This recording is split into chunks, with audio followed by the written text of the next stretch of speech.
Okay, I think we're good. Um,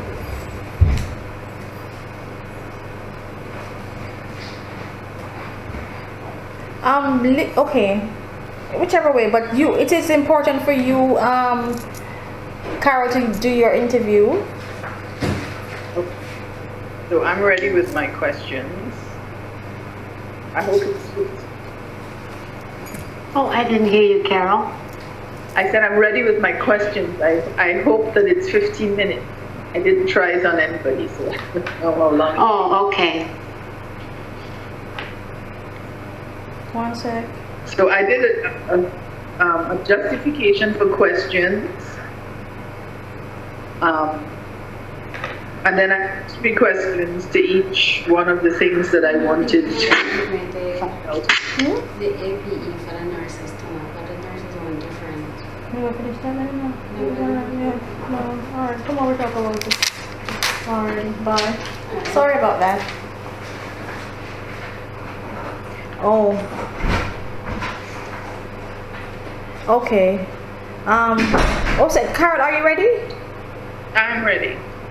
Alright, Lisa, who you want us to interview? Me or you? Sorry? Oh, Lisa, not hearing us. Can you hear me?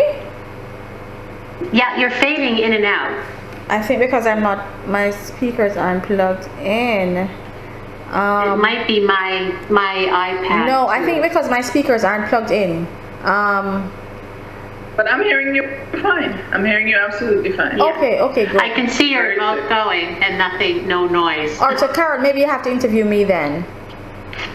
All right, let's try it that way. I hope I can answer what you're going to ask me. so Lisa, Carol is going to interview me, okay?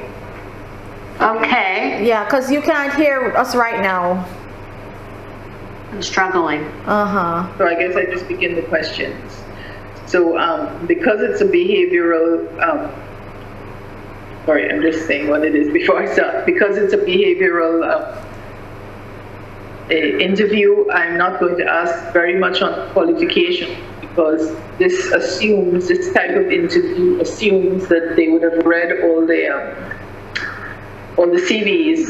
Right. By the time you get to the interview stage, then we basically know more about you than you know about the. So my first question is, what do you like most about the role of an HR officer? What do you think attracts you to this job? Well, just dealing with people, helping others, and just seeing the satisfaction on their faces once you would have achieved their expectations. So I think I prefer or I love to just work with people, counsel persons, guide persons, and to assist them in whatever way I can for their personal development. Okay, so do you see yourself as someone who can be a leader? And could you describe a time when you led by example? Okay. Yes, I think I am a good leader. Of course, in order to be a good leader, sometimes you have to listen to the followers. I find that most of the people who I guide or are guided by me, they tend to want to emulate me in some sense, and I always say to the people I lead, think of others, put others before yourself, because we're in the business to serve others. So, and I find that for the most part, the staff that I have, they tend to go out, of their way to help, their colleagues or the clients that they serve. Okay. And so have you ever coached or mentored anyone to achieve a specific success that you were proud of? All right. Well, I did have, I designed a program some years ago called the Performance Improvement Plan, where persons who are not performing the plan would be designed to suit their needs. So it's not a general plan that, that suits everybody. It's specific to the individual's needs. And so I had a staff who required some, some attention, and the plan was designed, and I worked and mentored that program, because in the plan as well you have to assign a mentor. And so I worked with that individual, I mentored that individual, I gave the individual assignments and relative feedback, and yeah, I can say success. The individual, the staff really, improved, because they were, lagging behind in their work, and the staff really improved to the point now where they have been promoted to another department. So, I can say yes, I have achieved success. Tell me about the time that you took the lead of the project. Did you ever go have a difficult project? Tell me a little bit about that. You are breaking up. I didn't hear the question clearly. Could you tell me about a time that you I can't hear you guys at all. Could you tell me a time that you took the lead on a difficult project? Okay. Some time ago, we leased our second floor to a contractor who, it's pretty much disassembling the building for their own purpose. But we had to move our team from that floor, because that's where the HR unit was, right? That was assigned to the operations manager, who was in and out at the time. So I decided to take over that project because she was in and out of office.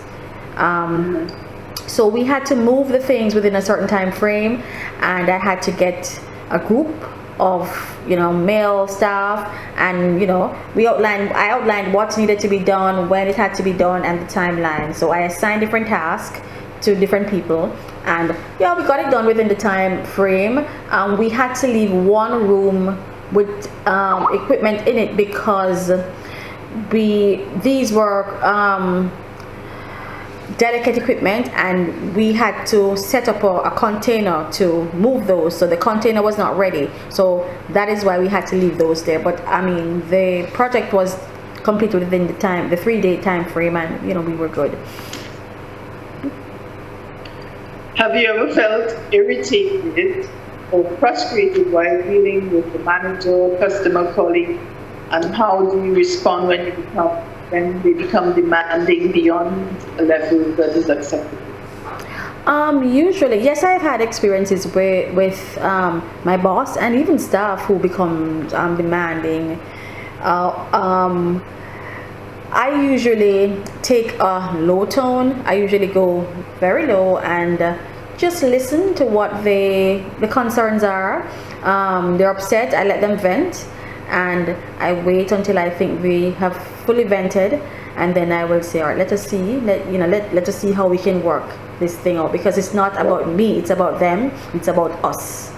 So you have to get them involved in the resolution that you want to put forward to resolve the situation. Okay. Many people find it very hard to be patient. How do you manage it? I think I used to tell myself that I'm very impatient. So if I say I want this now, I want it now. And I think it's not necessarily a good trait, but there are times when I will be patient depending on the situation, because there are some situations that are called for being that is called for being patient, and then there are others that you need to get things done, in a rush. So I consider myself now today balanced. I used to be very impatient, and I am sometimes impatient when it comes to certain things.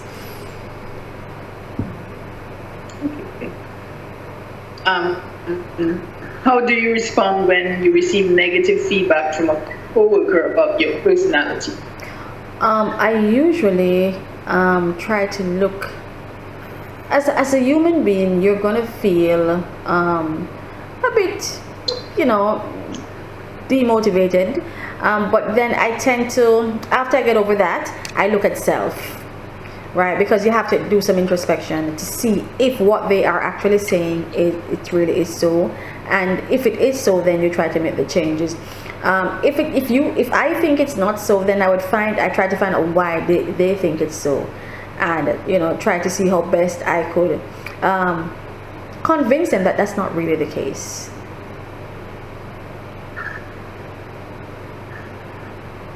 So did you ever have to work on a project with someone who was difficult?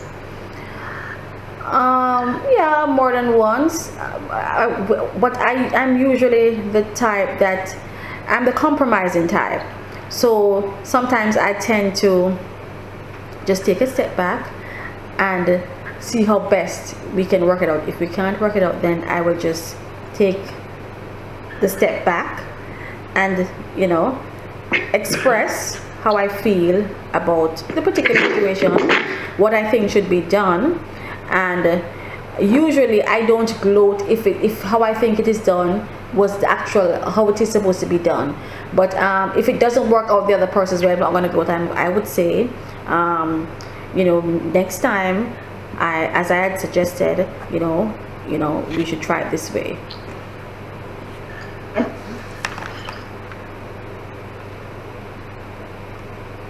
So did you have what kind of conflict? Did you tell me about the time you had a conflict at work with either a manager, a customer, a colleague? And how did you resolve the conflict? All right. Conflict is a natural, thing. It's an everyday thing. We all have conflicts at work. Personally, usually I sometimes walk away. I excuse myself, and when I believe that everybody is settled, then I'll come back and I'll address the matter. Most conflicts are as a result of disagreements, difference of opinions, and so, as I said before, usually I excuse myself, walk away, and come back at a later time, and have a meaningful discussion to see where we went wrong and how we can make it right.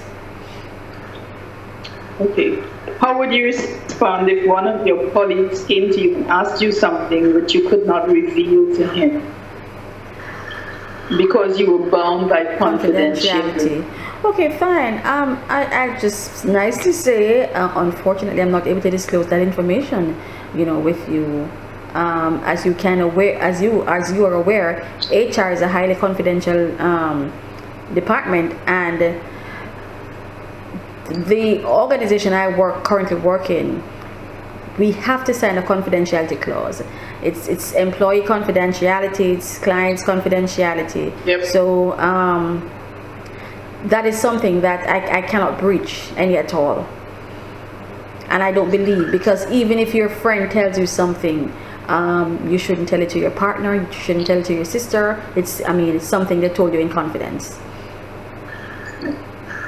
Have you faced any situation where you needed to act very skillfully and discreetly? Yes, I have had situations where, for example, issues of fraudulent transactions, where we, upon investigation, recognize that employees would have, committed a fraudulent act, and of course, you have to act discreet because you can't alert them when you want to get the investigators in. So you act, I had to act discreetly, get the investigators in. Of course, it's a confidential matter, so the investigators come in, employees called in, they bring their representative, and we have a discussion, and we had to just take a decision to separate ties, to cut ties.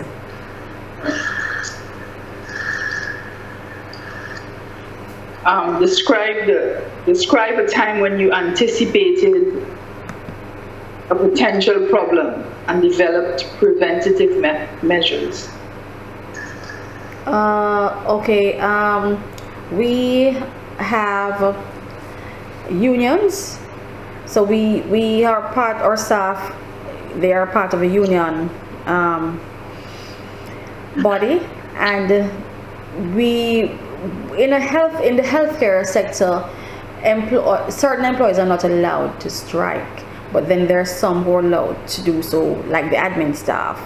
So we were informed that they had decided to go on a go slow, what you call it, because they were asking for more pay, and we were just not able to do it.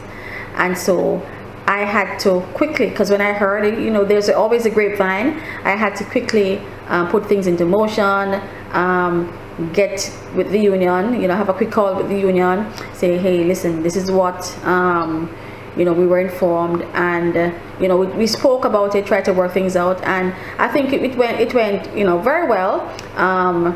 The union spoke with their members, and they decided not to do the strike action after all. Okay. So, can you tell me about the time that you identified a need and went above and beyond the call of duty to get things done? All right. I was asked a similar question, and I think I'll give this answer because I think it answers two questions. It answers a customer service question and above and beyond the call of duty. As the HR manager for the company I work with, I work with a hospital, so you have patients that come. You have inpatients and outpatients, and there was a patient who the nurse forgot to pack the medication. So when the person called, was disgruntled, and I took it upon myself to take the medication to that person's home. It was not a part of my job, but I felt out of good customer service, I would do that for the patient. Okay. Did you ever have to analyze information and to make recommendations to your bosses who hired you? Certainly. In my job, I have to analyze certain figures, HR figures, analyze vacation leave. In particular, we have lengthy vacation days, and sometimes it costs the company, because when you have employees that has a 40-day vacation leave, and in particular today we had a meeting about vacation leave, so we had to assess the information and recognize that there are several employees who have not been taking their vacation leave, and the recommendations were made to pay them for the outstanding leave, and to ensure that come 2017 no vacation leave is carried forward. So once we pay them off for the leave that they have in the back, no vacation leave will be carried forward, and that's a new policy that will be implemented.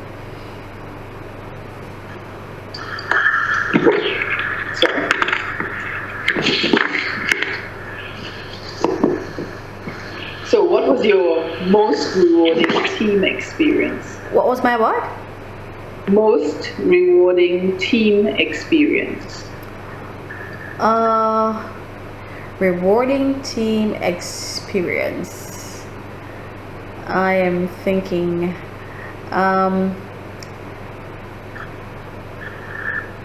I think for the most part, my most rewarding experience was seeing, and it's very unique, because I've worked with retirees, and the fact that they may leave and not, in most companies when you retire you really don't get anything except for your pension. So just to plan something and to give them a little check to go home with, for me personally, because I see the joy on their faces, that was most rewarding for me, in addition to the fact that I made recommendation for them to the team to be, because the positions would have been vacant anyways, to make recommendations for them to be re-employed on a contractual basis. It was